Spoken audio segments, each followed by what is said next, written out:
ഞാനും നിങ്ങളും ചെയ്യാൻ പാടില്ലാത്ത കുറച്ച് കാര്യങ്ങളെക്കുറിച്ച് പറഞ്ഞു തരട്ടെ. ഇന്ന് പലർക്കും ഉറക്കം ഇല്ലായ്മ വളരെ കൂടി വരുന്നുണ്ട് അല്ലേ? ഉറങ്ങിയാലും ഇല്ലെങ്കിലും രാവിലെ എഴുന്നേറ്റ് വർക്കൗട്ട് ചെയ്യുക, അല്ലെങ്കിൽ ജിമ്മിൽ പോവുക, ഹെവി ഇന്റൻസിറ്റി വർക്കൗട്ടൊക്കെ ചെയ്യുന്നവരുണ്ട്. ബോഡി റിപ്പയർ പ്രോപ്പറായിട്ട് നടന്നില്ല എന്നുണ്ടെങ്കിൽ രാവിലെ നിങ്ങൾ വർക്കൗട്ട് ചെയ്യുന്നതിലൂടെ നിങ്ങൾക്ക് ഹെൽത്ത് ഇഷ്യൂസ് കൂടുവാനുള്ള സാധ്യതയാണ് ഉണ്ടാവുന്നത്. അങ്ങനെ ഉറക്കം കിട്ടാത്ത ദിവസം നിങ്ങൾ മാക്സിമം റെസ്റ്റ് ചെയ്യുകയാണ് വേണ്ടത്. രണ്ടാമത്തെ കാര്യം എന്ന് പറഞ്ഞാൽ ജിമ്മിൽ പോകുന്നവർ അല്ലെങ്കിൽ വർക്കൗട്ട് ചെയ്യുന്നവരൊക്കെ ഒരുപാട് പ്രോട്ടീൻ സപ്ലിമെന്റ്സ് അതുപോലെ ഫുഡിലൂടെയുള്ള പ്രോട്ടീനൊക്കെ നന്നായിട്ട് യൂസ് ചെയ്യാറുണ്ട്.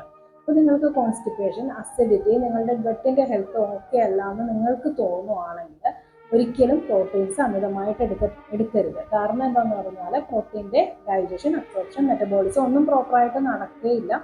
അത് വേറെ ഇൻഡൈജസ്റ്റീവ് പ്രോബ്ലംസ് ഉണ്ടാവാനുള്ള സാധ്യതകളും വളരെ കൂടുതലാണ്. മൂന്നാമത്തെ കാര്യം എന്ന് പറഞ്ഞാൽ അല്പമായിട്ടുള്ള അറിവുകൾ ഫുഡിനെ പറ്റിയാണെങ്കിലും ഡയറ്റിനെ പറ്റിയാണെങ്കിലും നിങ്ങൾ സ്പ്രെഡ് ചെയ്യാതിരിക്കുക. ഈ ഇടയ്ക്ക് ഒരു ഫംഗ്ഷന് പോയപ്പോഴത്തേനും ഒരാൾ മറ്റൊരാളോട് പറയുന്നത് കേട്ടു, ഷുഗർ വല്ലാണ്ട് കൂടുതലാണല്ലേ, എങ്കിൽ പാഷൻ ഫ്രൂട്ടിന്റെ ഇല തിളപ്പിച്ചിട്ട് വെള്ളം കുടിച്ചാൽ മതി. അതൊന്നും സയന്റിഫിക്കലി പ്രൂവ്ഡ് ആയിട്ടുള്ള കാര്യമൊന്നും അല്ല കേട്ടോ. ഇങ്ങനെയുള്ള അറിവുകൾ ബാക്കിയുള്ളവർക്ക് പകർന്നു നൽകാതിരിക്കുക. അതും നമ്മളുടെ ഒരു കടമ തന്നെയാണ് കേട്ടോ. Thank you.